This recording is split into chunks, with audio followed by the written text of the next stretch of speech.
Thousands of people trapped in towns and cities under siege. No food, no running water. Encircled by Russian forces under constant bombardment. This is Ukraine, 11 days after Russia invaded. Ukraine's president and its capital continue to resist, but Russia's Vladimir Putin shows no sign of backing down. Is there any hope of finding a way out, or is this conflict only going to get worse?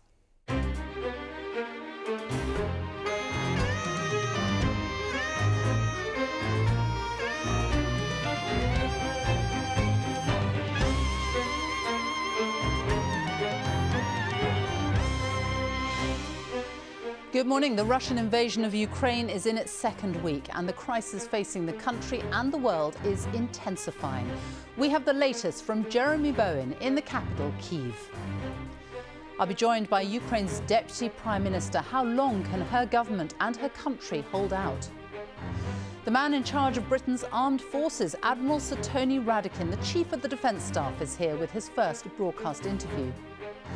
The Labour leader, Sir Keir Starmer, will join me to talk about what more the West can and should do. For the government's view, the Deputy Prime Minister, Dominic Raab, will join me live. And the Monty Python star and veteran traveller Michael Palin will be reflecting on events in Ukraine, a country he knows well.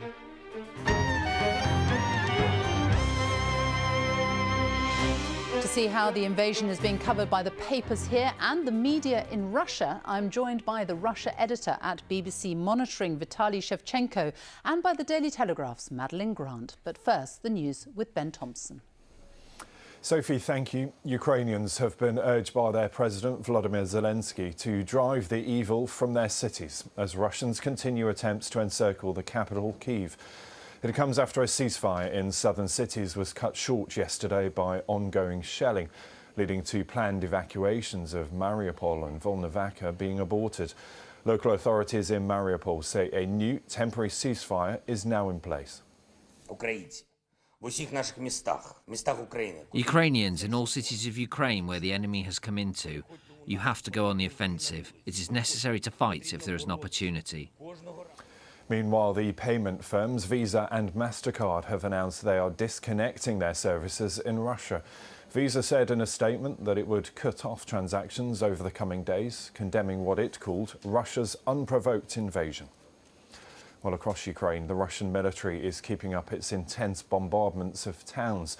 Irpin, northwest of Kyiv, has come under heavy fire. People talk there of constant shelling by the Russian military as it tries to break through and advance on the capital. But Ukrainian forces are continuing their resistance. They say this was a Russian helicopter that was brought down by one of their missiles close to the capital. Here in the UK, there has been more support for Ukraine from across the Premier League. Stands were turned blue and yellow for the nation, but Chelsea fans have been criticised for chanting their support of Russian owner Roman Abramovich. That is all the news for now. The next on BBC One is at 1 o'clock. Sophie, back to you. Ben, thank you. 11 days after Russia invaded Ukraine, the capital, Kyiv, remains in Ukrainian hands. That's despite the vast Russian military column that stretches 40 miles to the north, though it has made very little progress for days now.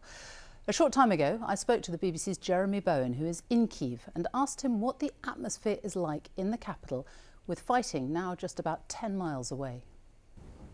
Well, I can hear, even as I stand talking to you, there's some distant thumps and crumps and roars, which are about, they're a good distance, as you said, away from the city centre. Here, where we are, in the centre of Kyiv, right in the centre, next to the holy sites of the Orthodox Church and with some, beautiful buildings around here, it has not been hit.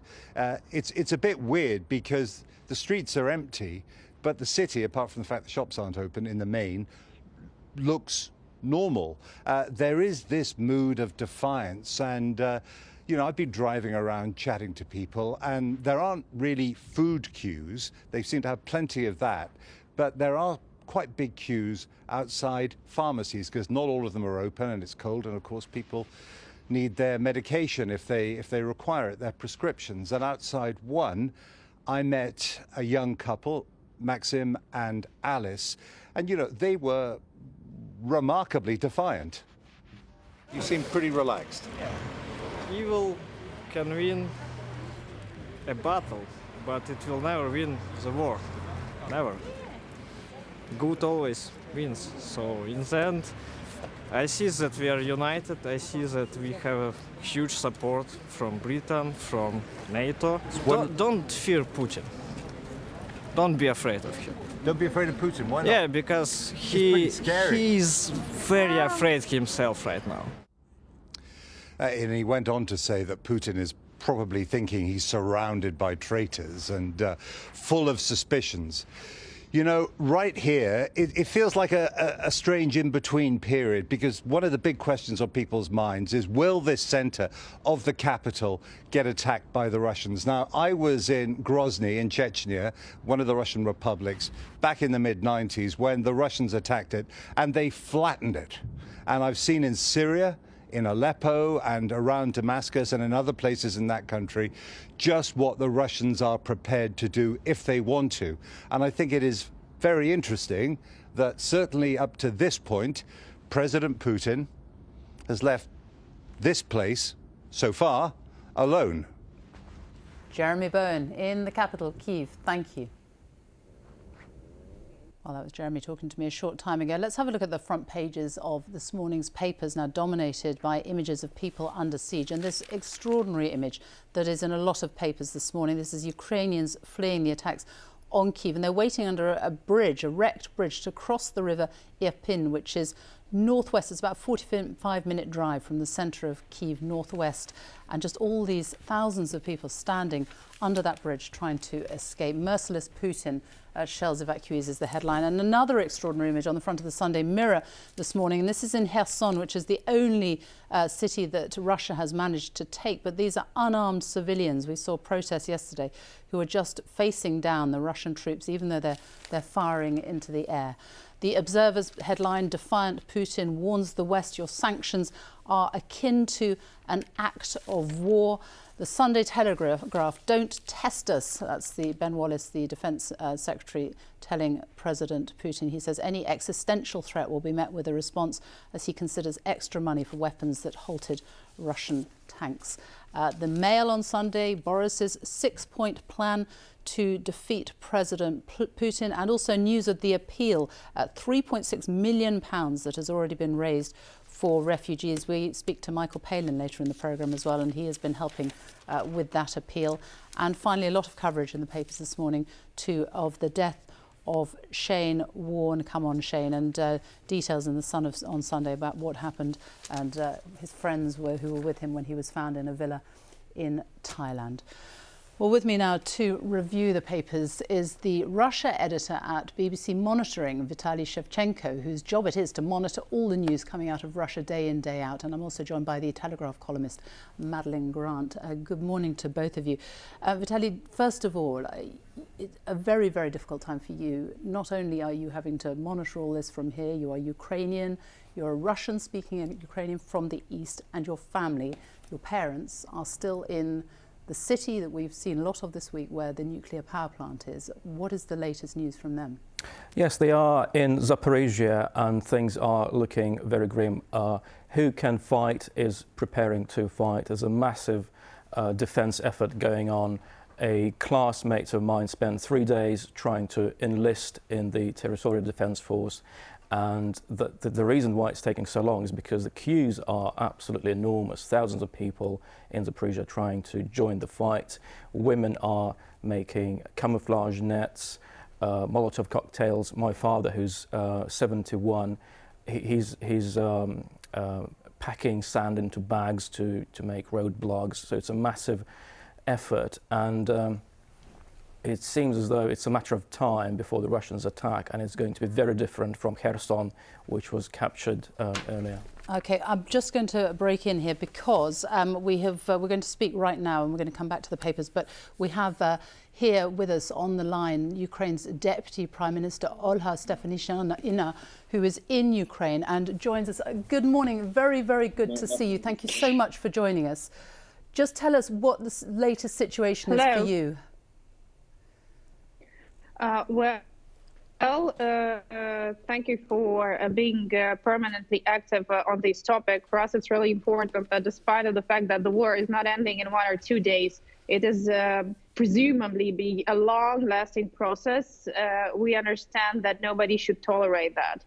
We see now that another wave of implementation of this terroristic plan of Russian Federation has started.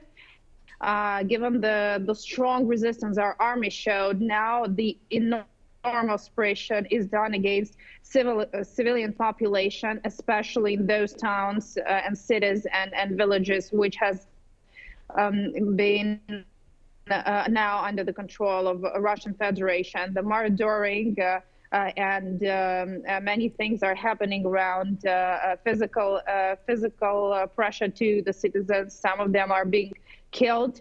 This is what we see. We have more than 2,000 of civilians who has already been affected from direct military attacks from the air, but also through the land, military techniques right in the cities of Ukraine, the shelled hospitals, the shelled houses for kindergartens and school, and the ordinary households. This is how the reality looks, but it seems like it does not look like the agenda for the new wave of sanctions to be introduced by the democratic world, Europe, and different groups. We're working with our partners, but situation is going more and more severe. We understand that it's not far not the end of the war, even especially given our determination and the enormous losses Russian army faces, both in human dimension in terms of soldiers, but also in terms of techniques, is something that does not deter Russia, but only encourage to further aggression. Can I ask? And it is also confirmed by intelligence around the world. Can I ask you about Mariupol? There's very, very little information coming out of there, but we know the citizens there are under very heavy attack. A ceasefire, we understand, is going or is in place right now for the whole day. How much confidence do you have that that will hold, that those people will be able to get out? I will start by saying that this complicated situation is in many other cities of Ukraine in different parts, like Sumy, Kherson, and Volnovakha, and many other cities around Ukraine, which has been captured by Russian terroristic groups and Russian army. But indeed, Mariupol has been identified as the first point where we will test the agreement which has been reached bilaterally and also supported by the Red Cross organization on establishing the humanitarian corridor, both for providing humanitarian aid to population in the affected regions, but also voluntary evacuation of people. The first wave of this evacuation should have started yesterday. But we basically didn't start it because of the shelling, which was ongoing throughout the territory agreed as a humanitarian corridor, first in Mariupol and then in Volnovakha. And today, hopefully, this agreement will be implemented. We do not do any single step without informing the International Organization of Red Cross and obliging the Red Cross to have the confirmation of the agreement from both sides, from Ukrainian and Russian. We see that the International Red Cross organization can do much more, but they still feel reluctant, not understanding that the war is happening right in the center of Europe. So we requested the facilitation and maybe observance of this bilateral dialogue to avoid losing time while people are suffering. So we hope that the ICRC will play a better role in that regard. But hopefully today we will manage to make the evacuation based on the agreement reached bilaterally between officials both on Ukrainian and Russian side. And what about your safety? You and the government, you're the Deputy Prime Minister. What about President Zelensky? Are there armed Russian units trying to assassinate President Zelensky? Do you have information on that? It's really important that when you're talking to Ukrainian citizens, and especially Ukrainian politicians, know Russian playbooks by heart. So whenever it comes to Mariupol or the question you're putting, it is very clear to understand that they have the ordinary playbook. We never trust what they say, even if it is agreed.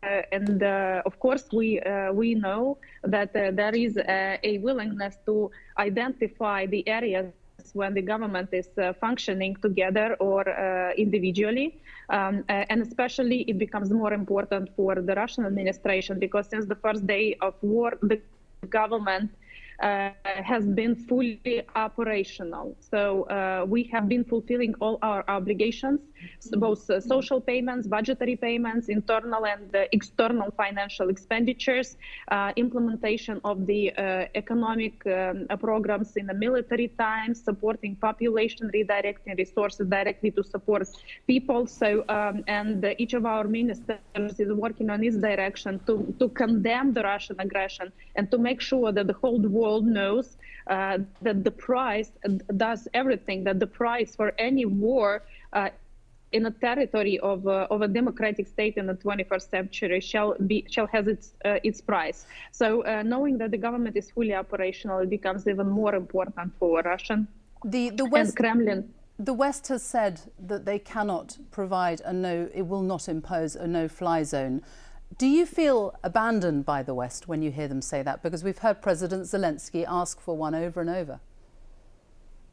Well, my president was as precise as it is possible, and we absolutely support from the bottom of our hearts everything he says, because this is what we feel, and it is very upsetting when the group of 30 leaders of or ministers or even ambassadors are of 30 states gathering itself in a fancy cabinet with a fancy garniture and talking about the fancy thing, knowing that Ukraine was over this table for all of this year, sitting in these fancy offices, but now knowing that we can't be there because we are operating under the bombarding of Russian Federation, and knowing that it is very, and knowing that their intelligence also confirms that further severe attacks on the civil population, including carpet bombarding of the cities, which are basically happening these days already in some cities, will be taking place, and thousands of new civilian victims will be in Ukraine. Having clarity in that, these 30 leaders are thinking on the consequences of what would happen if they will do this, but they're not thinking of what wouldn't happen if they would do this. So I can see you there. We are very upset, and apologies. I can see you there. I can see you there with the sandbags behind you. Is this a war that Ukraine can win? And can I ask you, are you prepared to fight? We are fighting for the 8th year in a row. Our army is strong as it has never been, and basically only for these less than 10 years of war, Russia has faced more losses than jointly for the 10 years of war in Afghanistan and Syria. So this is the answer to your question. But what you have to know about Ukrainians is the nation, whether it's a battlefield or any other front. So speaking about the no-fly zone, we continue our efforts on the UN platform. We have identified strategy, and we know that we have a lot of support from our partners from other countries, and I'm sure that this day or the other day, this decision will be taken. But hope that it will not be taken too late. And Olha, I'm sorry, the line is cutting in and out. It is very, very good to see you there. And thank you so much for talking to us, taking the time to talk to us this morning. Olha Stefanishyna, thank you. Well, that is live from Ukraine, the Deputy Prime Minister there. And extraordinary to see her there talking like that in the midst of all this. It really sums it up, doesn't it? The Deputy Prime Minister sitting there surrounded by sandbags with the Ukrainian flag flying proudly beside her. I just think it sums up the situation perfectly, and being so strong and stoical about what is a terrifying and harrowing situation for everyone there. And a real determination, as we have spoken about before, but a real determination on behalf of Ukraine to fight on despite everything.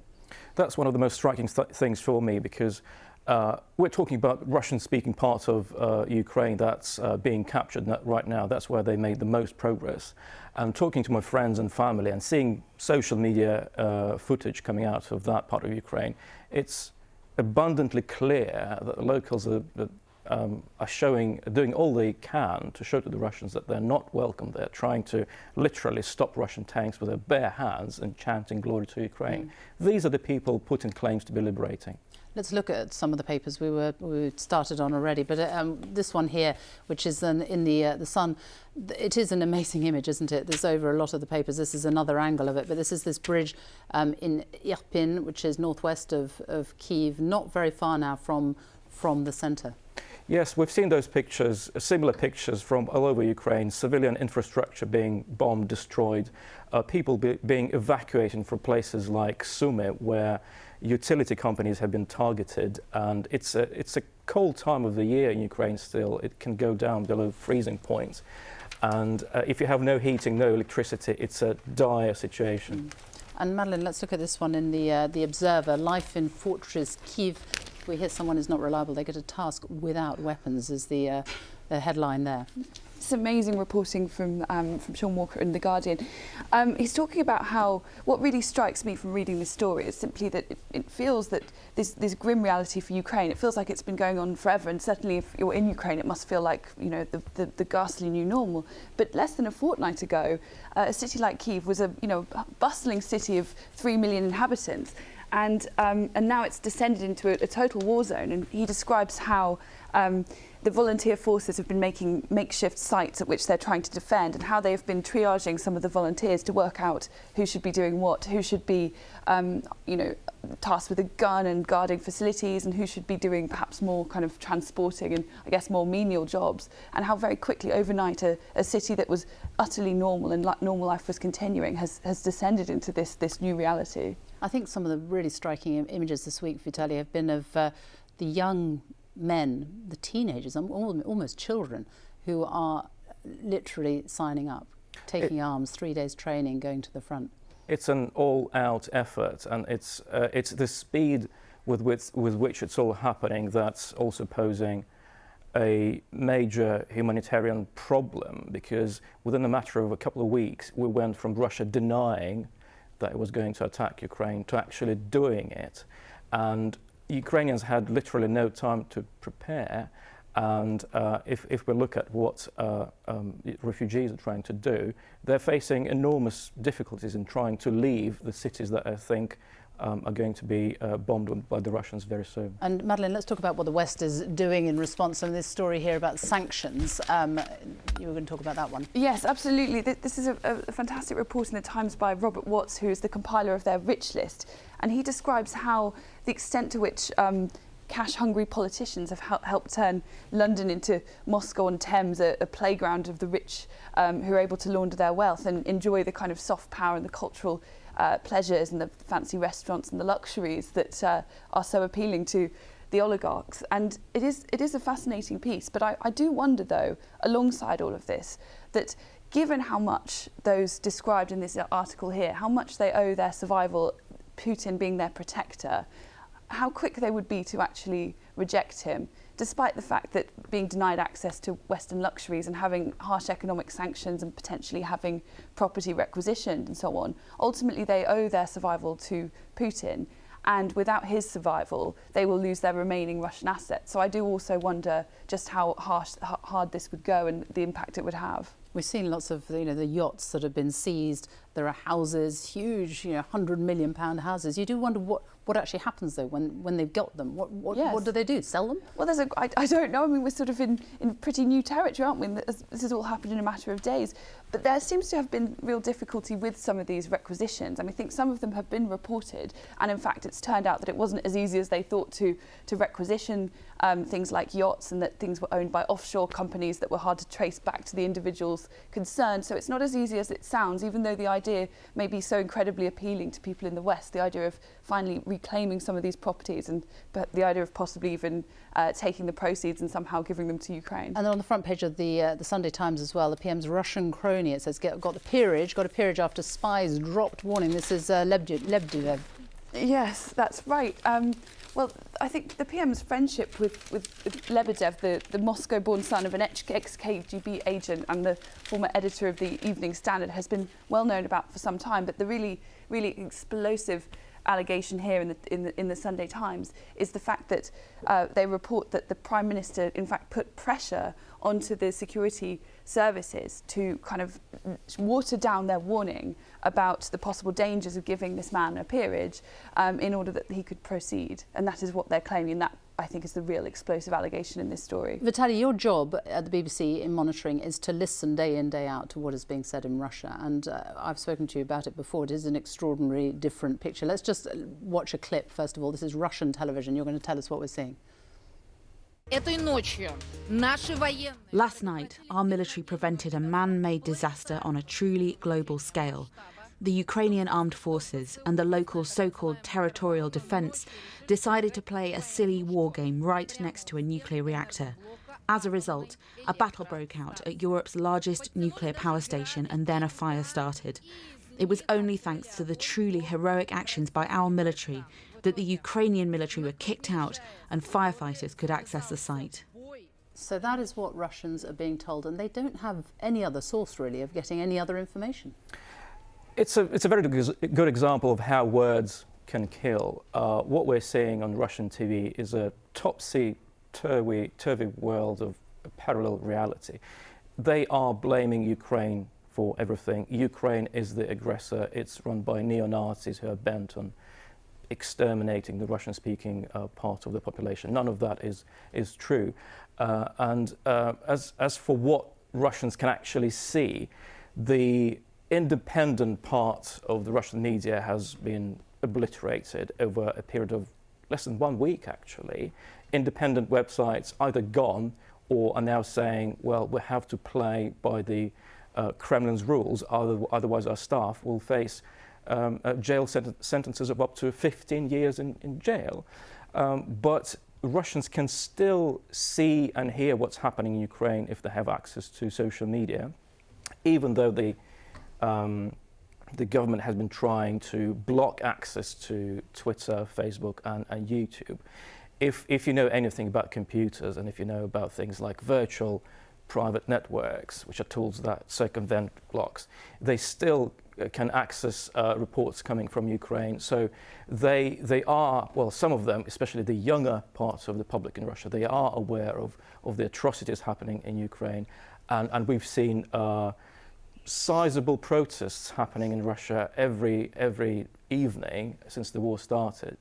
And it takes extraordinary courage to protest against the war in Russia because, well, you're not allowed to call it a war, you're risking incarceration, and still Russians are brave enough, some of them are brave enough to protest. Vitaly, thank you very much for joining us, and Madeline Grant as well. And Vitaly, I hope your parents remain safe. Let's have a look at the weather now with Matt Taylor. Hello, Matt. Good morning, Sophie. Good morning, all. Bright start once again across the northern half of the country. Beautiful here in Edinburgh behind me, but it is cold. Temperatures still below freezing across parts of Scotland and Northern Ireland right now. But the blue skies will continue throughout the day. More cloud, though, towards parts of England and Wales, especially further south you are, bringing the odd very isolated shower. Most places, though, will be dry, and that cloud is more well broken than it was yesterday, so a better chance of sunshine through eastern areas. A keen breeze, though, blowing across the south. That is going to make it feel rather chilly. Further north, especially into parts of far north of England and Scotland, lighter winds here, and even though it's cold at the moment, very pleasant this afternoon. Temperatures up to around 10 or 11 degrees at the highest. But they will drop away quite quickly once the sun sets tonight. A cloud will come and go across southern areas, so temperatures will fluctuate here, but the overall story is of a widespread frost into tomorrow morning. Greater chance certainly in southern areas compared with the past few days. -5 to -7 again across some northern parts of the country. But it leads us into a lovely start to Monday. Crisp, fresh and bright. Differences tomorrow, though. More of a breeze across some western parts of the country. Cloud in the south will drift its way northwards, so for some of you, a little bit more cloud than you've seen through this weekend. For others, a bit more sunshine. A cool day, but it will turn milder as we go through this week, with some sunshine at times to begin with, but turning cloudy from the west with some rain, and it will be quite windy. That's how it's looking. Sophie. Matt, thank you. So can Ukraine continue to resist the Russian invasion, and for how long? And what, if anything, can the West do to bring the conflict to an end? A short while ago, I spoke to the man in charge of the UK's armed forces, the Chief of the Defence Staff, Admiral Radakin, who took up his new post at the end of last year. I began by asking if it is inevitable that Russia takes over the whole of Ukraine. No, I think we've seen a Russian invasion that is not going well. I think we're also seeing a remarkable resistance by Ukraine, both its armed forces and its people. And we're also seeing the unity of the whole globe coming together with a cohesive approach, whether that's economically, diplomatically, culturally, socially, militarily, applying pressure to Russia, and that needs to continue so that Russia stops this invasion. But President Putin says, he told the French President Macron, that he will continue until he achieves the neutralisation and disarmament of Ukraine. Does that change anything about the decision by the West not to get involved? No, I think that it's, if anything, it means that the West and the whole globe has to increase its resolve. It's doing the right thing by a unified approach. It's doing the right thing by a cohesive approach, but we all have to acknowledge that we're likely to see Russia ratcheting up the violence. We're going to see more indiscriminate shelling. We're going to see more ridiculous violence, such as that was meted out on the Ukraine population, or attacking nuclear power plants. And the world has to maintain the resolve to keep applying its pressure on Russia, because it's Putin who can bring this to an end. But that means standing back and watching Russia continue to shell towns and cities. Thousands of people we have seen trapped in those places. Can the West really continue to just watch on? So this is a really difficult situation. It's a desperate and awful situation for the people of Ukraine. But we also have to be sensible in acknowledging that we want to avoid a war with Russia. And that would lead to a terrible situation getting even worse. The last thing that we want is a war between NATO and Russia and increased escalation. What is to say, though, that if President Putin takes Ukraine, he will stop there? I think we should acknowledge that NATO is this extraordinary, strong military force. 3.5 million people under arms, the most powerful military force in the world. And NATO has strengthened its borders on the eastern flank.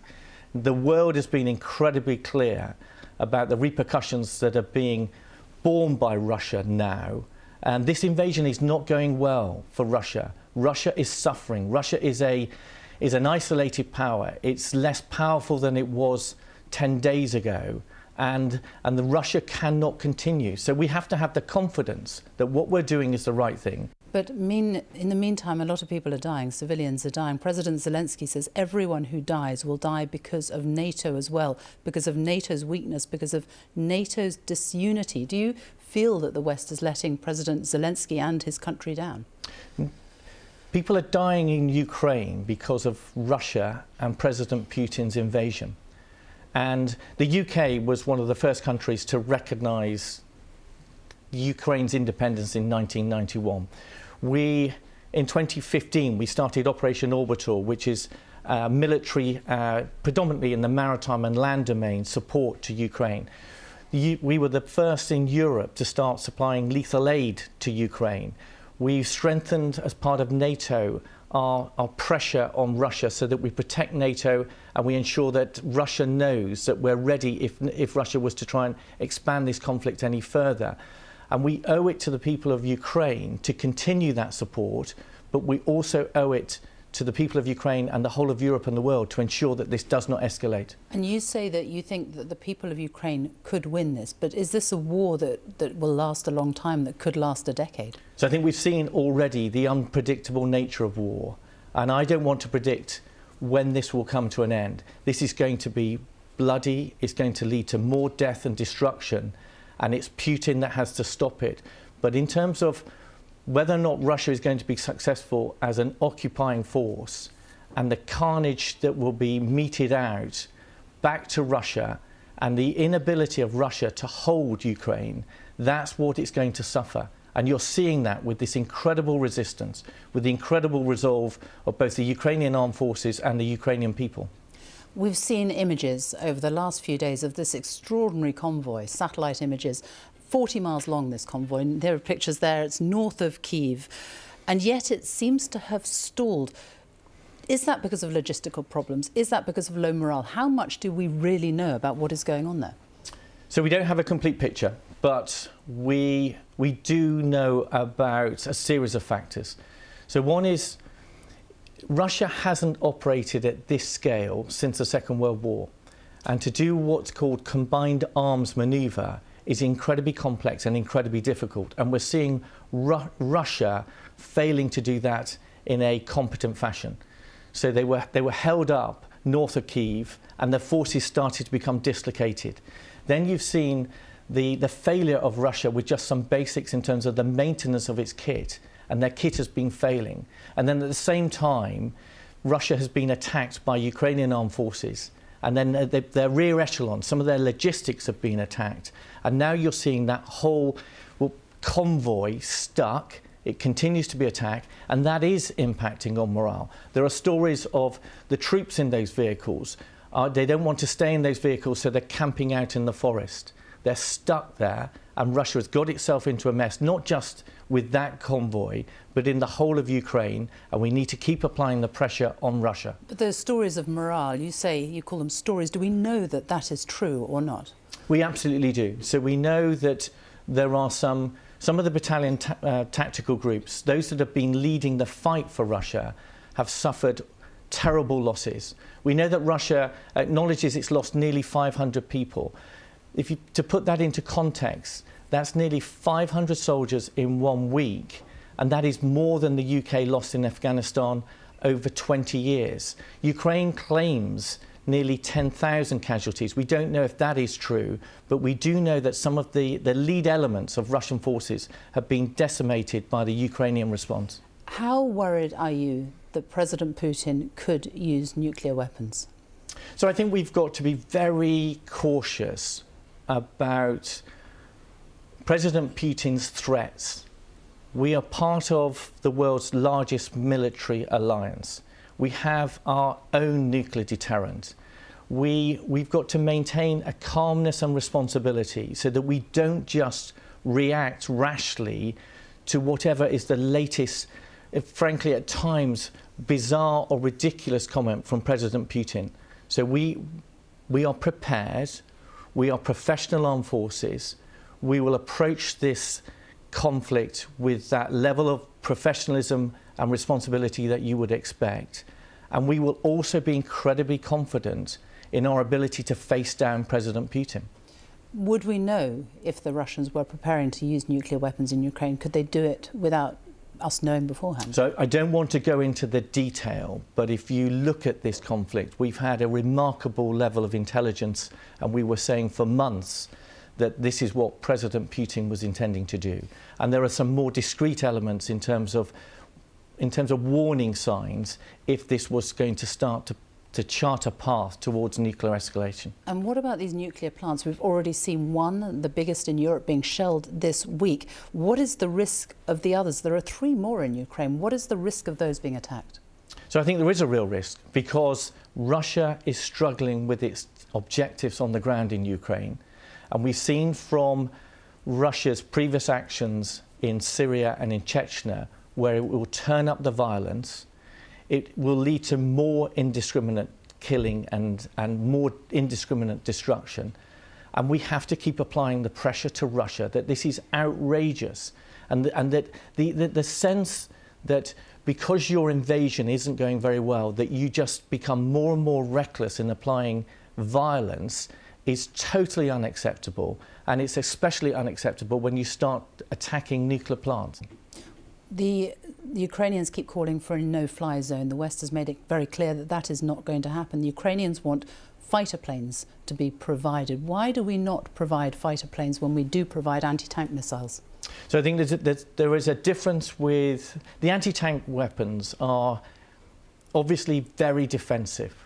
the weapons that we provided have got a range of about 500 metres. So you've got to drive your tank several hundred kilometres before you're within the range of that anti-tank weapon.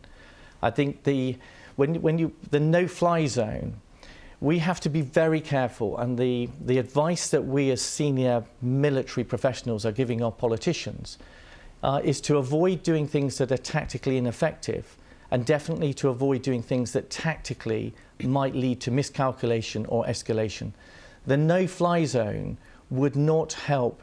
Most of the shelling is coming from artillery. Most of the destruction is coming from artillery. It's not coming from Russian aircraft. And then if we were to police a no-fly zone, it means that we'd probably have to take out Russian defence systems, and we would have NATO aircraft in the air alongside Russian aircraft, and then the potential of shooting them down, and then that leads to an escalation. Last week I spoke to the Foreign Secretary, Liz Truss, and she told me that she would back people from Britain going out to Ukraine to fight. Are you worried that reservists or even current soldiers might try and join in independently, as it were? We're part of a professional armed forces, and our people, if they want to serve their country, if they want to do the right thing, then they continue serving in their own armed forces. And we've been very clear that it's unlawful as well as unhelpful for UK military and for the UK population to start going towards Ukraine in that sense. Support from the UK, support in whatever way you can. But this isn't really something that you want to rush to in terms of the sound of gunfire. This is about sensible support based in the UK. So the Foreign Secretary should not have been suggesting that people go from Britain to Ukraine to fight? I think she was reflecting that we can all understand that sentiment, and that sentiment needs to be channeled into support for Ukraine. But we're saying, as professional military people, that actually that is not necessarily the sensible thing to be doing. What about President Zelensky himself? We see him almost daily now in Ukraine. Do you have any information that armed units are in Ukraine, Russian units trying to assassinate him? So I think when we see President Zelensky, all of us just are full of admiration for his leadership and the way that he is leading his armed forces and the way that he's leading his country. And it's not surprising that he then becomes a target for Russia. But I don't want to go into the detail of some of the things that we're seeing and how we're monitoring Russian behaviour. You have spoken to the head of the Russian Army General Gerasimov. Do you have insight into what he is thinking? So I spoke with General Gerasimov in December. I accompanied the Defence Secretary a couple of weeks ago to Moscow to meet him as well. And we had very frank conversations. So some of that was military to military, and to acknowledge the risk of miscalculation and the importance of us being able to speak to each other. And then the other part, we also said that we would keep our conversations private, but I can assure you that the conversation that we had was frank, and it was very clear in terms of saying that we were aware of Russia's plans to invade Ukraine, that we thought this would be a tragic mistake for both Russia and Ukraine, and that it would be a catastrophic mistake for Russia. Now, I don't understand the logicality of Russia's actions. When they talk about being fearful of NATO, both myself and the Defence Secretary were incredibly clear that this would lead to a strengthened NATO. This would lead to a more unified NATO, and that's what we're seeing. Is there still an open line between you and the Russian army? Is there still some way to communicate, to de-escalate if needs be? So we have a line in the Ministry of Defence that goes direct to the Moscow operational headquarters. That's tested every day. We've used that line for me to say to General Gerasimov that we need to speak, and I'm waiting for him to come back to me. And other countries also have direct lines in, but these lines of communication are not as strong as we would want them to be, and that's why we're furthering them as best as we can. Admiral Sir Tony Radakin, thank you very much for joining us. Thank you. The Labour Party has been calling for tougher sanctions on Russia following its invasion of Ukraine, but like the government, it says that military intervention, including a no-fly zone, must be ruled out because it would mean war between NATO and Russia. The Labour leader, Sir Keir Starmer, joins me now. Good morning. Is there a red line beyond which we would just have to intervene? Well, I think everybody understands why there can't be a military intervention because of the escalation that would inevitably follow from that. It does mean that the other measures, the sanctions and other measures, have to be the strongest that are possible across the world, including here in the United Kingdom. It's among the reasons we're pushing the government so hard on sanctions, because the sanctions have to do a lot of work here. They have to not just isolate Russia, they have to make it impossible for Russia to function. And so we've got a big bill, a piece of legislation going through Parliament tomorrow. We want to push the government further and faster than they're going on sanctions, because they have to do so much work in this conflict. You say that everybody understands why a no-fly zone is not being imposed. President Zelensky doesn't, and he's called for that repeatedly. But is there a point at which we can no longer stand back and watch? If President Putin just keeps shelling cities for days, weeks, if people keep dying? Well, NATO has been very clear as an alliance on this, that getting drawn into a war between NATO and Russia, the escalation, would benefit nobody. It would be a very, very risky situation that nobody wants to see. And that's why what you've seen in the last 10 days is this incredible unity. Putin wants to see division. He wants to see Ukraine's allies divided. He wants to see NATO divided. He wants to see a division between the political parties here in the United Kingdom. And that's why we as the Labour Party, as the opposition, on the principle of standing up for Ukraine against Russian aggression, we stand as one in the United Kingdom on that issue. Our aim is to push the government further on sanctions. We've got the opportunity tomorrow, and if sanctions are going to work, it's very important that we know who owns what property here in the United Kingdom. And we've been saying to the government for some time, you therefore need a register. The government now accepts that.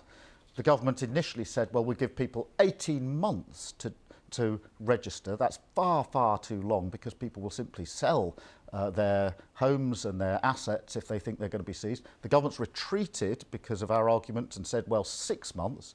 But 6 months is still more than enough time to sell property here in the United Kingdom. So tomorrow we want to push them further to say reduce that down to 28 days, make it a really effective sanction so that we can put maximum pressure on Russia. And I mean, we've been working in the sense of unity. We are challenging the government hard tomorrow. I want them to hear this today. They've got their own MPs who agree with us, and I want the government to say, actually, on reflection, we do need to go further. Let's reduce that time down to 28 days and make it a situation where anybody who's got property here that should be subject to sanctions is registered, and those sanctions can really, really buy it. Do you accept, though, that the government is doing or is making progress on oligarchs? Yes. But I am frustrated because many people, including the Labour Party, have been calling for these measures for a long time. There was a report called the Russia Report in 2020, 2 years ago now, that set out in detail what the problems were with Russian money in the United Kingdom, amongst other influences, political influence. The government's done nothing about that report. It's just sat there.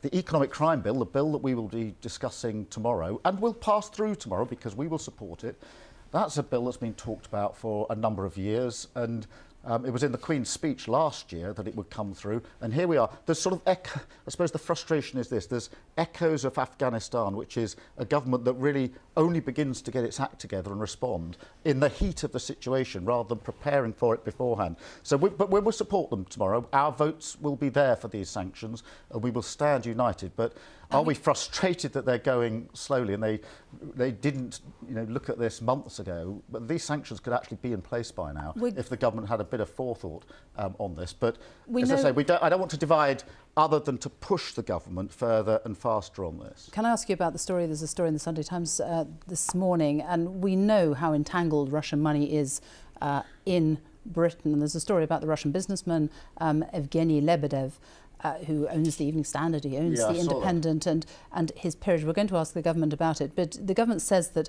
his peerage, it was all vetted, everybody who gets those, is all on merit. Well, I'm very concerned about that story because it goes to the heart of national security, and there's at least the suggestion that the government and the Prime Minister were warned that there was a national security risk in this particular appointment. I think in the circumstances, what the appropriate thing is for the Intelligence and Security Committee, which is a cross-party committee in Parliament that can have access to confidential material. I think this case should be referred to that committee so they can look into this story, this allegation, which is very serious because, of course, it's a matter of national security. I hope the government will answer it today, obviously in relation to any questions that are put to the government, but I think the right thing to do is to refer it to the committee, cross-party committee, that can look at the confidential material and come to a view on what actually happened and the risk that the government may or may not have taken. But just to be clear, do you have any evidence? Or what evidence do you have that this should be looked at in greater detail? All I've seen is what's being reported in the media, and that's why, rather than for my own view on it, I think the right thing to do is to refer it to the Intelligence and Security Committee, because there will be, we've got a fiercely free and independent press which will look into this, quite right too. But there needs to be a process, and I think that the best thing is if it goes to the committee, because then they can look at the confidential material as well and form a view on it. The landscape has changed incredibly quickly, hasn't it? Liz Truss, the Foreign Secretary, told me last week that Britain needs to spend more on defence. You said that we need to spend more on defence. How much more would you spend, and how are you going to pay for it? Well, I think there does need to be a step back and review of defence policy, because this has, I think, blown away some of the assumptions that the government was working on. So that exercise needs to be gone through. We've been critical of the government for cutting back, they're cutting back, our army by another 10,000 soldiers. They're wrong to do that, and we've said we wouldn't have done that. But I think on the government benches, there's a growing sense that there's got to be a review by the government of its defence policy, its strategy and its funding, and I think that's true. But what would you do? I mean, the government has already spent 40 billion last year on defence. It's added a further 16.5 billion to that over the next 4 years. How much more would you spend? Well, we've said we wouldn't be making the cuts that the government is currently making, but I think in the middle of a conflict, we have to focus on the job in hand, which is supporting Ukraine and ensuring that Putin is defeated. But in the aftermath, of course, there's going to have to be a review across Parliament about spending and about priorities and about strategy in relation to defence. And as I say, the landscape has changed enormously just in the space of a few short weeks. Until very recently, you were calling for the Prime Minister to resign. Do you now withdraw that call for him to resign immediately? I do think there's a basic question of trust, and it does seem a long time ago now we were talking about all of the allegations that the Prime Minister faces. He, of course, is still being investigated by the Metropolitan Police. I do think there's an issue of trust, but I'm very clear as the leader of the opposition, leader of the Labour Party, that when it comes to standing up to Russian aggression and standing in support of Ukraine, it's very important in the United Kingdom and in our politics that we show the world that we're united, and therefore whatever other challenges and frustrations and criticism I have of the Prime Minister, and I've got many, on this issue, there is unity, and it's very important that we demonstrate that unity. And there was a fantastic moment in Parliament on Wednesday last week when the Ukrainian ambassador came to Parliament, and every single person spontaneously turned to him and clapped, and that was an incredible moment. But it reflected something that's very real, which is this unity across Parliament. So, yes, I have my criticism. Those challenges are not going to go away. But when it comes to standing up to Russian aggression, we stand as one. Which means you withdraw your call for him to resign immediately? Well, look, at the moment, the Prime Minister is obviously concentrating on the job in hand, and we stand united as the United Kingdom on that issue. Sir Keir Starmer, thank you. Thank you. Now, 30 years ago, the broadcaster, comedian and Monty Python star Sir Michael Palin travelled from the North Pole to the South Pole for the BBC. It was 1991, and he crossed what was then the Soviet Union and travelled through Ukraine by train. 15 years later, he returned. Ukraine by then was an independent nation. I've been talking to him about his memories of the country and his reflections on the crisis now. Well, of course, when we went in 1991, it was part of the Soviet Union. And we went through Kyiv, we went right down to Odessa on our way south to the South Pole. Met this very interesting guy, Vadim, who was a Ukrainian nationalist. And at the time, he talked to me and he said, Ukraine will be independent one day. Not today, not tomorrow, maybe not in my own lifetime, maybe in my children's lifetime. But Ukraine will be independent. He was very forceful about that. I see Ukrainian history being revived. I see Ukrainian culture, you know, the culture which many people thought... And the extraordinary thing was that within 4 months, the Soviet Union had collapsed and Ukraine had its independence. So that, the speed with which it happened, I think, is extraordinary, and also part of the problem now, I think. When you went back in 2006 to film another series, The New Europe, yeah, everything had changed. You met Vadim again. Yes. Vadim, you know, the eyes of the world. What had changed was that, you know, the idea that Ukraine sprang freshly formed in 1991 from the end of the Soviet Union hadn't happened.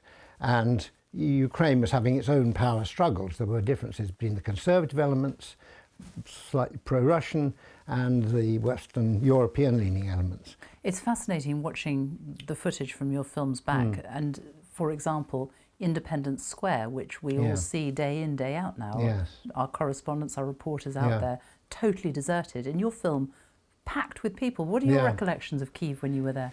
Well, Independence Square was where it all happened, and when we were there, especially the second time, there was a great deal of political activity there. There were people sort of taking over parts of the square to put their point of view. Flags were going up. It was a terrific a sort of forum for debate and discussion and ideas about what was going to happen to Ukraine.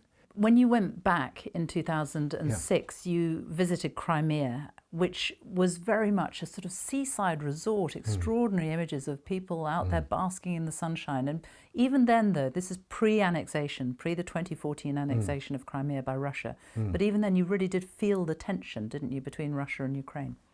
Yes, we did. And we talked to a woman there who said that she still felt very much part of Russia. And again, I think that conservative sort of group of people who really felt that they'd lost something without the protection of Russia. And of course, Crimea is closer to the Russian border, it's to the east. Going to the west of Ukraine, you wouldn't have heard that at all, really. What are your thoughts about President Zelensky? Because we know he was, before this, he was a comedian. And an entertainer, a great fan of Monty Python. Well, I didn't know he's a great fan of Monty Python, so we can't claim credit there. I think he's amazing. I think the thing is about comedians, people tend to think they just make people laugh. In order to make people laugh and understand what they're laughing at, you've got to know about what's going on. You've got to have your ear to the ground. You've got to know what people are talking about, how people are feeling. It's a very, very fine line. And also you've got to know about the tragedy as well as the comedy. So I think good comedians have great insight. And I think that was the case with Zelensky. And he has been quite brilliant, I think. Not only very brave in staying in the country when people were saying, oh, we'll take you out somewhere safe. He decided to stay. And he has played Putin very, very well. He is the other side of Putin. Putin is aloof, disdainful, uncommunicative. Zelensky is quite the opposite. He talks to people in Russian, he talks to people in English, he's always on air. I mean, he's again, I'm going back to this young versus old. He is the sort of face, I think, of change, of the new sort of younger generation in Ukraine. Whereas Putin seems very much in the past, and the younger generation is about communication. It's about talking to each other. It's about finding out why people are doing what they're doing, which should be happening. You know, it's ridiculous. You have to send in columns of troops and weapons and rockets in order to persuade someone that they should do this. That's not the way to do it. So I think Zelensky has been the hero of the hour, and he's a comedian, but no fool. Absolutely not. Is it a connection, do you think, that he has able to establish through his comedy, through his performance? It's a connection that he's able to establish with a population that rallies them. I guess so. I don't know much about his career and how popular his shows were. But I think the great thing is that he has a sense of the absurd, which is very, very important in this sort of situation, because we've seen Putin behaving in a quite a strange way. I mean, to put it mildly, tables about sort of 20 feet long, and generals at the end looking very unsure of what's going on. I mean, that's extraordinary. That's almost near comedy. It's almost an absurd image. What man sitting alone at the end of a 50-foot table. So I think Zelensky has that feeling of the absurdity of the situation, but also the injustice of the situation, and I think he sees the deeper, darker problems facing Ukraine very, very clearly. So it's not just comedy, but I think that I found, especially when I went to Ukraine, I went to Russia. I mean, they are countries full of laughter and jokes. They're always making sort of jokes, especially in Russia, where you're not meant to make jokes about things. So the terrific underground there, where people are doing very, very strange and wonderful things. And the same with Ukraine. Humour is important, and I think because Zelensky has done shows and has been known as a sort of a humorous actor and all that, that is definitely his connection. People warm to that, whereas Putin's inscrutability seems to me to be a very, very alienating thing for people. Did you ever think you'd see something like this in your lifetime? No. I mean, it's quite extraordinary, because I think throughout my lifetime there have been small wars, and there have been, you know, the world crises. The Cuban Missile Crisis and all that, and Suez and various things like that, but they've been contained and on a small scale. The idea of an invasion, for what? You know, to persuade people what? That you know, we are the people you should be with. You know, that's not really the way to change people's minds, by blasting their apartments and killing their children. Michael Palin, thank you. Michael Palin on the fate of Ukraine and the power of President Zelensky. Well, let's talk now to the Deputy Prime Minister, Dominic Raab, who joins me. Good morning. Good morning, Sophie. Just let's get the latest on the situation in Ukraine, and a lot of focus on that ceasefire that has been announced for the port city of Mariupol. Do you think it will hold? Look, I'm very sceptical about any assurances or commitments that President Putin makes. Of course, we want to do everything we can. We should exhaust all opportunities to try and provide humanitarian relief, but I think you only have to look at his track record in Syria to see that we need to be very careful to test any assurances Vladimir Putin gives. There have been talks held in Belarus twice now. Do you think it's pointless to keep holding those talks if he's not going to keep to his word? Well, I think it's always worth keeping the diplomatic door ajar, but I'm sceptical, at least at this stage, that it's likely to yield a reasonable solution to this. We have seen Putin's initial gambit has stuttered. You can see that with the fierce resistance that they've had in Ukraine. You can see it with the impact of sanctions, which I don't think he was expecting, the ruble falling, the stock market falling to record lows, the impact on interest rates in Russia. But I don't think yet that will have created a kind of change of calculus. We need to keep up that pressure, keep supporting President Zelensky in the heroic defence that the people of Ukraine have put up. And the images and the stories that we see coming out of Ukraine day after day are horrific. Thousands of people trapped in places like Mariupol, no electricity, no food, no running water. The Russians keep bombarding. Do their tactics change anything about our decision not to intervene? Well, I think we expected, first of all, if Putin got himself bogged down, that he would respond trying to wrest control of the situation with ever more heavy-handed tactics. Like you, I'm appalled. I was a war crimes lawyer. I've seen a lot of horrific footage, but it never loses its shock factor, and it's appalling. I think the right strategy for us is to keep putting the squeeze on those bankrolling Putin's war machine and keep stealing the capacity as well as the will of the Ukrainian people. So I think that's the right course of action. But anyone thinks this will be resolved in days is deluding themselves. It will take months. President Putin is so unpredictable. Do you think he could use a nuclear weapon? I think some of the rhetoric around that has been just that. I think he's trying to take the conversation away from the stuttering initial phase of the campaign. Remember, conscripts going into Ukraine from Russia, very young ones, would have been told they were peacekeepers and clearly faced resistance that they weren't expecting. The Russian people were told the same, that this would be a glorious invasion and retaking ancient Russian lands. That is both false, but also demonstrably disproven that this is in Russia's interest by the impact on their economy that our sanctions have had. But what you do always expect with Putin is that he will try and lash out then. So I'm afraid that is part of his playbook, which is why we need to show strategic stamina and see this through with our international allies. We hear from President Zelensky day after day, and he is still in Ukraine and still calling for a no-fly zone. He says NATO has given the green light to the bombing of Ukrainian cities and villages by refusing to create that no-fly zone, and everyone who dies will be because of NATO as well, because of NATO's weakness, because of NATO's disunity. If you had to speak to the Ukrainian people, if you spoke to President Zelensky, what would you say? I think we understand that cri de coeur, that plight, and that he wants everything done. We've just been clear all along, not just the UK, our allies, the United States, we're not going to engage Putin in direct military confrontation. That is playing and giving succour to his argument that he's actually in a conflict with the West. This is not what this is about. He has invaded a free country. It is illegal. His tactics are brutal and barbaric. And as well as stealing the Ukrainian ability to resist, as well as keeping the financial sanctions so Putin fails, we will also see, and we've seen this week, talk from the International Criminal Court prosecutor, who happens to be a British lawyer. There's a British judge there as well. It's again an institution we supported, saying that they will look very carefully at war crimes.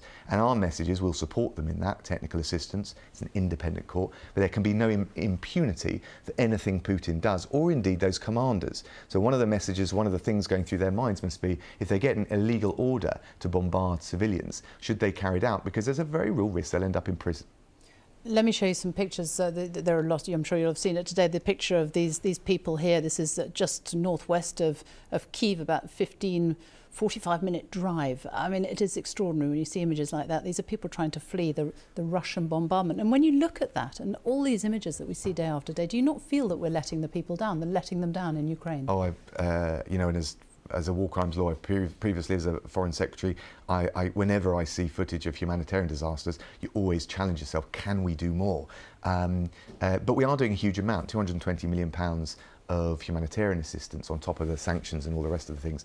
The extension of the family route for those with the Ukrainian dependents of either Ukrainians here or Brits here, and we'll work with our international partners on all of that. But the best way to stem this flow of refugees and stabilise the crisis as best we can is to do the 2 or 3 things that I mentioned, and the Prime Minister's talked about a 6-point plan. That we cannot allow the situation in Ukraine to become normalised.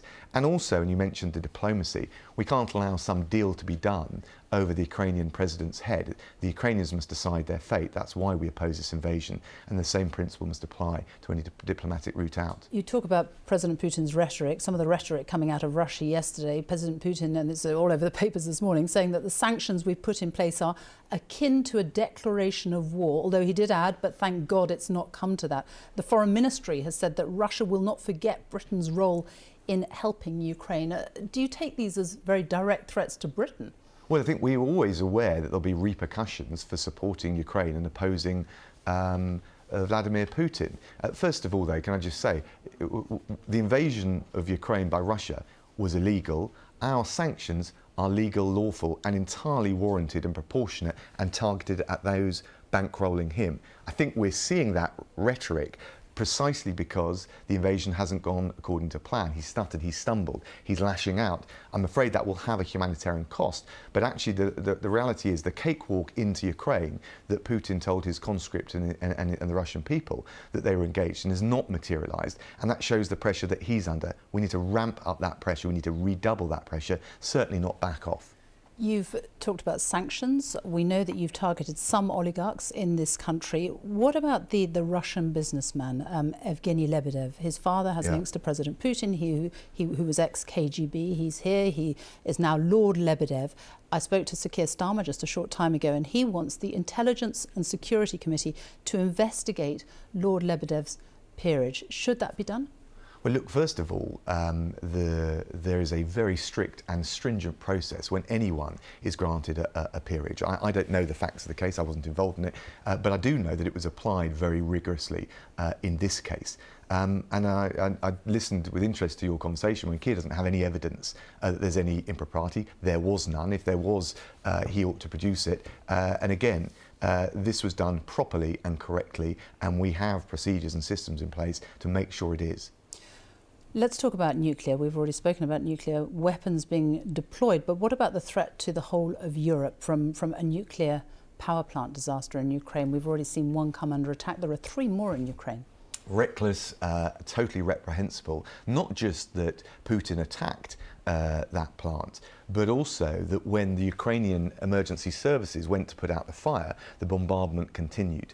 And that is why, obviously, I should say that the IAEA, the international body that looks at nuclear issues, civilian nuclear issues, has been very clear that they don't see any evidence of contamination. So the site is, we understand, on the best evidence we've got, secure. But absolutely, it shows the need to redouble our support for the Ukrainian people, but also to reinforce our NATO allies. And that is one of the 6 points that the Prime Minister, writing in the New York Times, set out. We also need to bear in mind the European neighbours in NATO on that periphery, and whether it's maritime, whether it's air policing, or whether it's troops through the enhanced forward presence, we're strengthening our resilience in NATO. We're seeing pictures of people flooding out of Ukraine. It's closing in on 1.5 million people who have already left, and that's just in 11 days. The French Interior Minister has called the UK lacking in humanity because they say that we turned our back on 150 refugees at Calais because no valid visas were in their possession. Can't they just come in? Look, if we just opened the door, not only will we not benefit the people that we need to, the genuine refugees, but I think we'd undermine the popular support for this. I don't think that's the right thing to do. We need to make sure that we're acting for those that need our support. We've extended the family dependence route. We think that will be around up to 200,000 people that will be able to come here. We will. That's not going to be enough, well, though, is it? Sorry, but that's the first bit. The second bit is the humanitarian route. That is uncapped, so we'll work with the United Nations and other agencies, but also individuals, business, charitable sponsors here. And that route for Ukrainians fleeing persecution is uncapped. And of course, we've provided £220 million of humanitarian support, which is directly for the Ukrainian people, but also for those countries taking refugees. I think it's right. I mean, if you look at the history of the UK, I'm the son of a refugee myself, but if you look recently, we took in British overseas national BNOs from Hong Kong, from Afghanistan. I think we have shown we will step up to the plate, and we're doing so in Ukraine. Of course, you find this with conflict situations. Most people want to go, either stay in their country of birth and origin, or go to a country nearby so they can return later. And I think we can expect that with Ukraine. And a lot of people are putting forward, making a lot of effort for people who are to help people in Ukraine. I just want to show you what happened last night, though. The Chelsea fans, during a moment, a tribute at Ukraine at Burnley last night. Let me just show you now.